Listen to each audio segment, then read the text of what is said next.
I was already running when I realized the snow had stopped making noise under my boots. That shouldn't happen.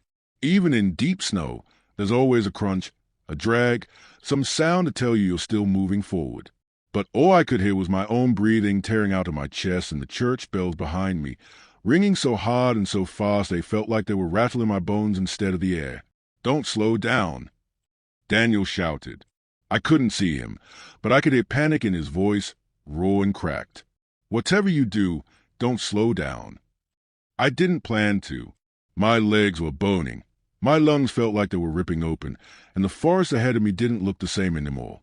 The trees were closer together now, their branches leaning inward, arching over the path like fingers trying to grab us as we passed. "Maya!" I yelled. "Where are you?" "I'm here," she screamed back, somewhere to my left. "They are still coming." I didn't look back. I knew if I did, I wouldn't start running again. We never meant for it to go this far. It started as a stupid idea over old documents and colder beer than we could afford. Daniel spread the papers out across the table, tapping the yellowed map with his finger like it was a crime scene photo. "Right here," he said. "See this? The road ends, but it shouldn't." Maya leaned in. "What do you mean, it shouldn't?" "This village," Daniel said quietly, lowering his voice even though we were alone. "It burned down in 1989. Electrical fire. 16 people dead. No survivors. Officially, it doesn't exist anymore." I remember laughing, trying to cut the tension. "So what? We're ghost hunting now." Daniel didn't laugh back. My uncle was one of the firefighters. He said the ruins didn't make sense. Some houses were untouched. Some were warm days after the fire. That should have been enough to make me walk away. Instead, I grabbed my camera. The forest swallowed the road faster than I expected. 1 second we were driving on cracked asphalt. The next we were crunching over snow and date, the headlights struggling to push past the trees. My GPS flickered. No signal. I muttered. "Of course," Maya said. "Dead zones everywhere." The radio popped.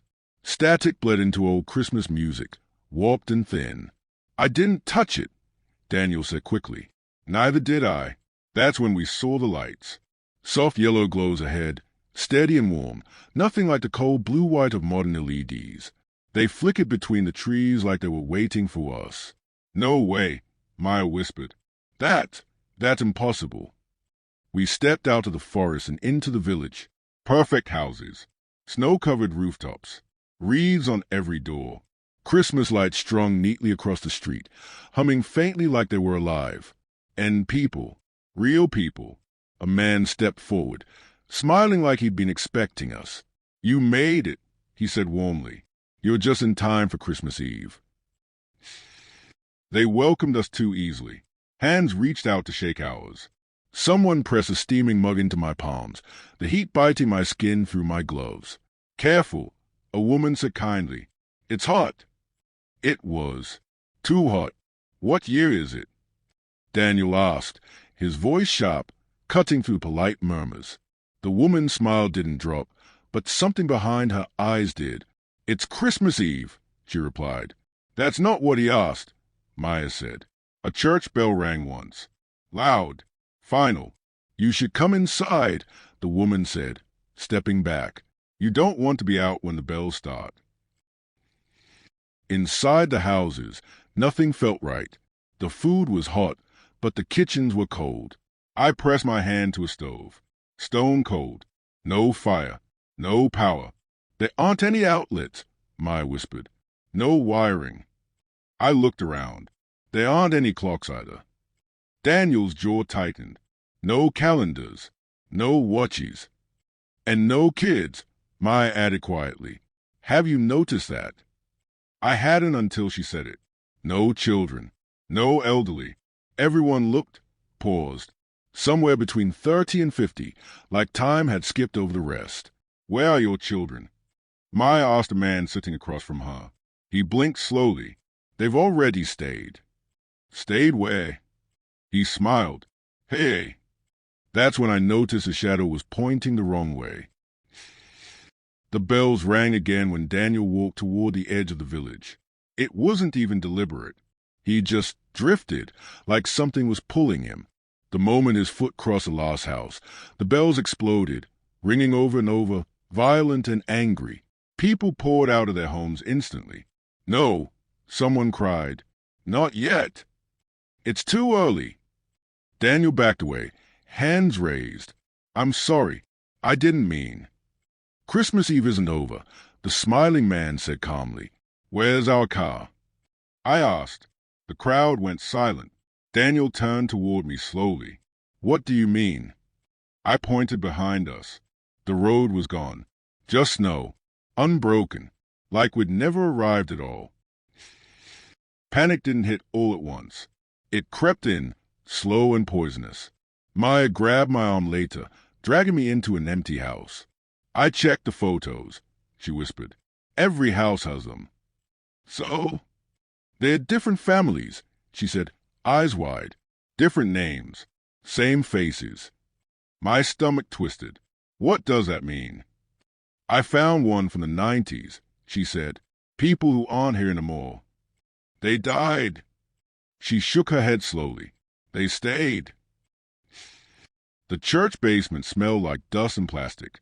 Daniel found the tapes. VHS tapes, stacked neatly, labeled by date. December 24th, 1991. December 24th, 1998. December 24th, 2007. Each one had names. My hand shook as I slid one into the ancient TV. The footage showed strangers laughing around a table, singing carols, smiling through fear. I recognized one of them, the woman who gave me the hot chocolate. She looked younger, terrified. "They don't trap people," Daniel whispered. "They replace them." The bells started ringing again. This time, they didn't stop. We ran. Villagers blocked the streets, smiling gently, arms outstretched. "Please," one of them said, "you don't want to be alone on Christmas." Hands grabbed Maya. "Let go of her." Daniel shouted, pulling her free. The forest stretched unnaturally long. The bells followed us like a heartbeat. I tripped, rolled, scrambled back up. When I looked back, Daniel was gone. "Maya!" I screamed. No answer, just caroling. I don't know how I escaped. I only know I ran until the bells faded. When I reached the road, my car was there, engine warm, keys inside. Weeks later, a package arrived. Inside was a VHS tape. The label read my name, dated December 24th. I don't celebrate Christmas anymore. I was already shouting for help when the mirror showed me doing something I hadn't done yet. My mouth was open in a scream in the reflection, stretched too wide, eyes bulging with panic. While I was still standing there in silence, my breath caught somewhere deep in my chest. For half a second, my brain refused to accept what I was seeing. Then the reflection screamed before I did, and the sound came out of my own mouth a heartbeat later, raw and animal, echoing down the hallway. I spun around, gun coming up on instinct, my shoulders slamming hard into the wall. Nothing. Empty hallway. Soft yellow light. Christmas decorations hanging crookedly from the ceiling. The smell of pine and something stale underneath it. When I turned back to the mirror, my reflection was staring at me calmly, breathing slow, head tilted slightly to the side like it was curious. "Dispatch," I said, my voice shaking despite my effort to control it. "I need backup. Now." Only static answered. The call had come in at 11:47 p.m. on Christmas night. Welfare check. Elderly male. Neighbors hadn't seen him in days. Lights still on. Mail piling up. Easy run. Dispatch had said. Probably asleep or hard of hearing. "Yeah," I replied, forcing a laugh as I pulled my patrol car onto the quiet street. Merry Christmas to me. The house was at the very end of the road, wrapped in blinking Christmas lights that didn't sync properly. Red, green, red, green. Too slow, then too fast. I sat in the car for a moment longer than necessary, watching my own reflection in the windshield, trying to shake the feeling that something about the place was off. I told myself I was tired. I told myself it was just another call. I was wrong. The front door creaked open when I pushed it. the sound echoing too loudly in the still house. "Police department," I called. "Sir, can you hear me?" The air inside was warm, unnaturally warm, like the heat had been turned up and forgotten. My breath didn't fog. My skin prickled. The living room looked untouched. Christmas tree lit in the corner. Presents wrapped and stacked neatly beneath it, none of them opened. "So," I called again. No answer. I stepped inside, the door closing softly behind me, and that's when I noticed mirrors. One on the hallway wall, oval-shaped, old, another leaning against the bedroom door, a third across from the bathroom. Some were covered with sheets. Others were turned toward the wall. Why would someone do that? I muttered. My radio crackled. "Unit 12, status check." "Inside the residence," I said. "No contact yet." As I walked down the hallway, I caught my reflection in the oval mirror, and I stopped because something moved behind me. I turned fast, heart slamming into my ribs. Gun up. Nothing. I turned back to the mirror.